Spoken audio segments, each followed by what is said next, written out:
सभी 9 सीटों पर भारतीय जनता पार्टी के प्रत्याशियों को विजयश्री दिलाई है। मैं इसके लिए पूरे गोरखपुर जनपद के वासियों को, गोरखपुर के प्रत्येक नागरिक का हृदय से आभार व्यक्त करते हुए उन्हें हृदय से धन्यवाद भी देता हूं।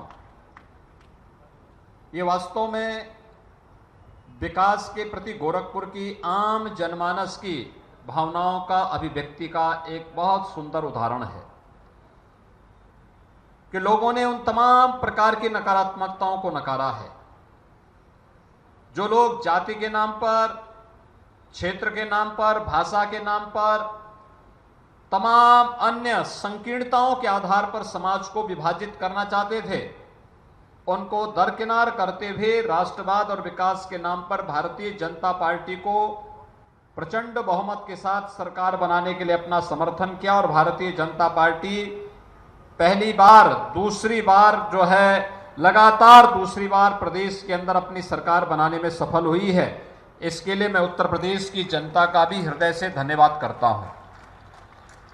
भाइयों बहनों, विकास की इन परियोजनाओं में सड़कों की है, नालियों की है, बाढ़ बचाव से संबंधित है, विकास से संबंधित तमाम अन्य प्रकार की योजनाएं हैं जिनका आज यहां पर लोकार्पण भी हो रहा है और शिलान्यास भी हो रहा है। कुल 61 परियोजनाएं हैं और 61 परियोजनाओं को समयबद्ध ढंग से 40 परियोजनाओं को पूरा करते हुए आज उनका लोकार्पण हो रहा है, तो 21 नई परियोजनाओं का शिलान्यास का कार्यक्रम भी हो रहा है।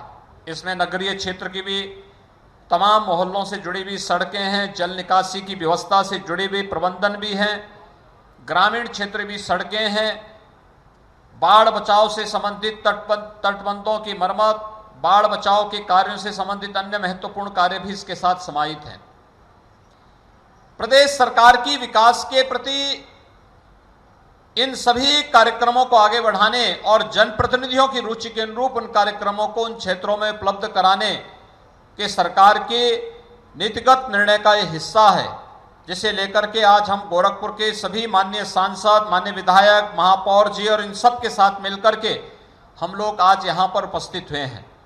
मैं आज के इस अवसर पर आप सबको हृदय से बधाई देता हूं, अपनी शुभकामनाएं देता हूं। विकास केवल शासन के अनुसार ही नहीं चलना चाहिए, आम जनमानस की सहभागिता उसके साथ हो, जनप्रतिनिधि उनका प्रतिनिधित्व करता हुआ दिखाई दे और एक योग्य जनप्रतिनिधि निरंतर प्रयास करके अपने क्षेत्र के लिए एक न एक परियोजना निरंतर लेकर के आता है। और आज उसका परिणाम गोरखपुर जनपद की, गोरखपुर कमिश्नरी की प्रत्येक विधानसभा सीट पर देखने को मिल रहा है। कहीं सड़क बन रही हैं, कहीं स्कूल कॉलेजेस बन रहे हैं, कहीं उद्योग धंधे लग रहे हैं, कहीं पर कस्तूरबा गांधी विद्यालय का निर्माण हो रहा है, कहीं पर अटल आवासीय विद्यालय का निर्माण हो रहा है, कहीं पर ऑपरेशन कायाकल्प के अंतर्गत बेसिक शिक्षा परिषद से जुड़े हुए विद्यालयों के नवनिर्माण की कार्रवाई को आगे बढ़ाने का कार्य हो रहा है, कहीं पर बाढ़ बचाव से संबंधित कार्य हो रहे हैं, कहीं हॉस्पिटल का निर्माण हो रहा है, कहीं मेडिकल कॉलेज का निर्माण हो रहा है। कुछ न कुछ कार्य किसी न किसी क्षेत्र में ये निरंतर हो रहे हैं और मैं आज आप सबको यही आश्वासन देने के लिए आया हूं कि सरकार धनराशि देती है, हमारे माननीय सांसद विधायकगण उसके लिए प्रयास करते हैं, सरकार उसको स्वीकृत करके धनराशि भी अवमुक्त करती है और जनता जनार्दन का भी दायित्व है कि सकारात्मक रूप से विकास की इन परियोजनाओं में अपना सहयोग करते हुए उन्हें समयबद्ध ढंग से आगे बढ़ाने में हम लोग भी अपने स्तर पर मदद करें। विकास कार्य में किसी भी प्रकार का कोई रोड़ा नहीं आना चाहिए, किसी भी प्रकार की कोई बाधा नहीं आनी चाहिए, क्योंकि अगर कोई बाधा आती है और कार्य 2 महीने, 4 महीने, 6 महीने लेट हुआ तो उसका फिर हमें रिवाइज एस्टिमेट के लिए जाना पड़ता है, दाम बढ़ता है, राजस्व पर, प्रदेश के राजस्व पर इसका विपरीत असर पड़ता है और विकास की परियोजना लेट होने के कारण आम जनमानस को भी इसके कारण काफी परेशानी होती है। इसलिए भाइयों बहनों, मेरा आप सबसे अनुरोध होगा, बड़ी बड़ी परियोजनाएं चल रही हैं, बड़े बड़े कार्य हो रहे हैं, लेकिन जनता जनार्दन भी जब सकारात्मक भाव के साथ इन परियोजनाओं के साथ जुड़ती है तो कार्य के मानक की गुणवत्ता को बनाए रखते हुए समयबद्ध ढंग से इन परियोजनाओं को आगे बढ़ाने में हमें भी मदद मिलती है। आज गोरखपुर एक नए गोरखपुर के रूप में स्थापित हो रहा है। आपने देखा होगा वाराणसी से गोरखपुर और गोरखपुर से सोनौली वाला मार्ग 4 लेन बनने के समय तेजी के साथ आगे बढ़ रहा है। तेजी के साथ इस पे 4 लेन का कार्य हो रहा है।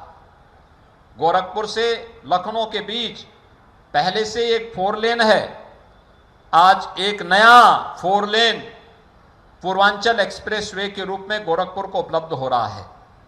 गोरखपुर सिटी के अंदर ही आप देख सकते हैं, पहले गोरखपुर महानगर से ब्याड़ी मेडिकल कॉलेज का रोड कितना संकरा और व्यस्त था, लेकिन आज गोरखपुर से महानगर से आप मेडिकल कॉलेज की तरफ जाएंगे, 4 लेन का बहुत हाई क्लास का मार्ग बनकर के तैयार है। और रात्रि में अगर आप निकलेंगे तो पूरी लाइट सी की जगमगाहट के साथ आपको एक नए गोरखपुर का दर्शन होता हुआ दिखाई देता है।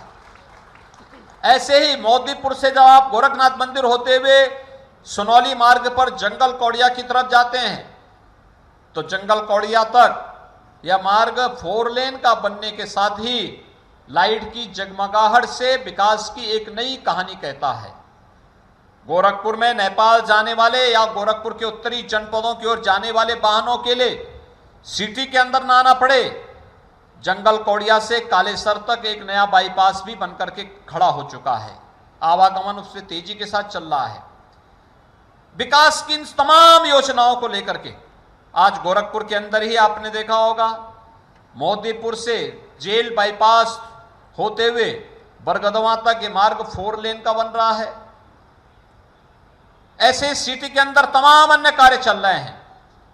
हमारा प्रयास है और हम लोगों ने एक व्यवस्था बनाई है, एक बरसात के दौरान गोरखपुर महानगर में कहीं भी जल जमाव की समस्या न होने पाए, इसके लिए अभी से प्रयास कर लेना है। और इस पर प्रशासन युद्ध स्तर पर जनप्रतिनिधियों के साथ मिलकर के इस कार्यक्रम को आगे बढ़ाने का कार्य कर रही है। आपने देखा होगा गुड़दहवा नाला कभी सफाई नहीं हुआ था, लेकिन आज गुड़दहवा नाला मेडिकल कॉलेज के आगे से लेकर के और रामगढ़ ताल तक कितना साफ हो चुका है, कितना कचरा निकला है वहां से। कभी सफाई नहीं हुआ, अपने समय से सैकड़ों वर्षों से वह नाला जैसे के तैसे था, अतिक्रमण भी उसमें हो गया था, लेकिन अब नाला साफ हो गया है, जल निकासी होगी, आसपास के किसी भी मोहल्ले में जल जमाव नहीं होगा। और जब इसी नाले पर दोनों वो सड़कें बनेंगी आवागमन के लिए, वो एक नया पर्यटन का केंद्र बनेगा गोरखपुर में। स्थानीय स्तर पर लोगों के आवागमन को सरल करेगा, लेकिन साथ साथ व्यवस्थाएं भी बहुत बेहतर तरीके से आगे बढ़ जाएंगी। ऐसे ही गोरखपुर महानगर के अंदर रामगढ़ ताल में जब बरसात में पानी ज्यादा आता है, रामगढ़ ताल से तरकोलानी के बीच ये नाला भी कभी खोदा नहीं गया था।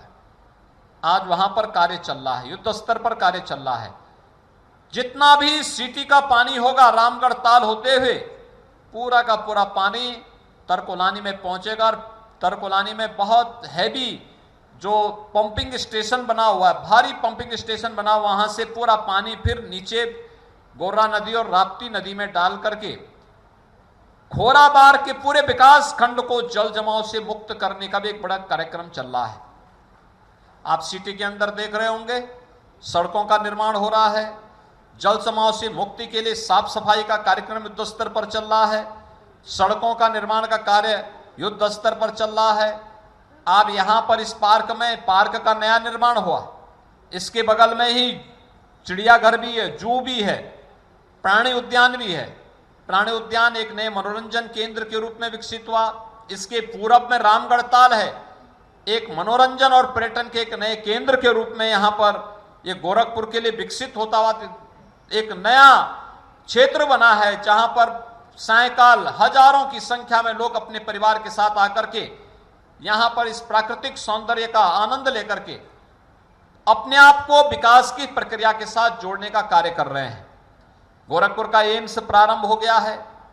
रात्रि को फर्टिलाइजर कारखाने की लाइट आपको नए गोरखपुर के एक नई तस्वीर को आप सबके सामने प्रस्तुत करता हुआ दिखाई देता है।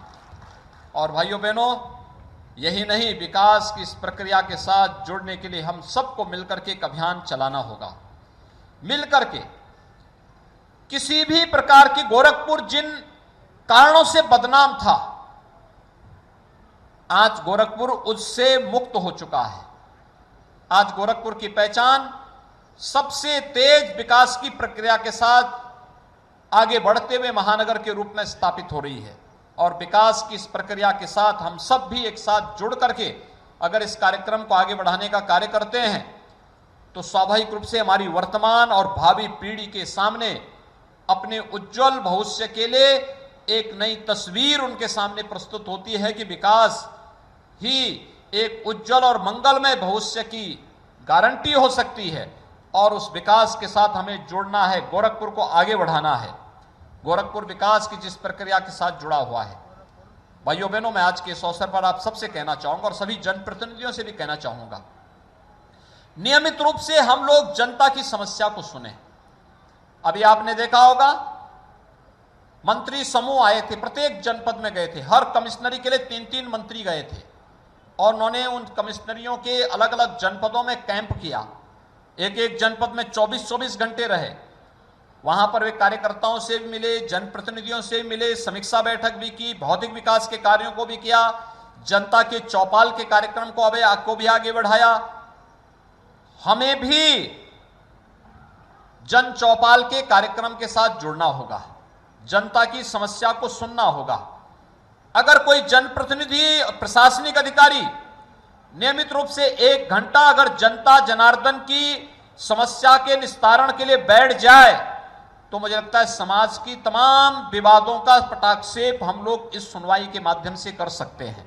और हमें मेरिट के आधार पर न्याय संगत कार्रवाई के लिए इस प्रकार के अभियान को तेजी के साथ आगे बढ़ाना होगा। प्रत्येक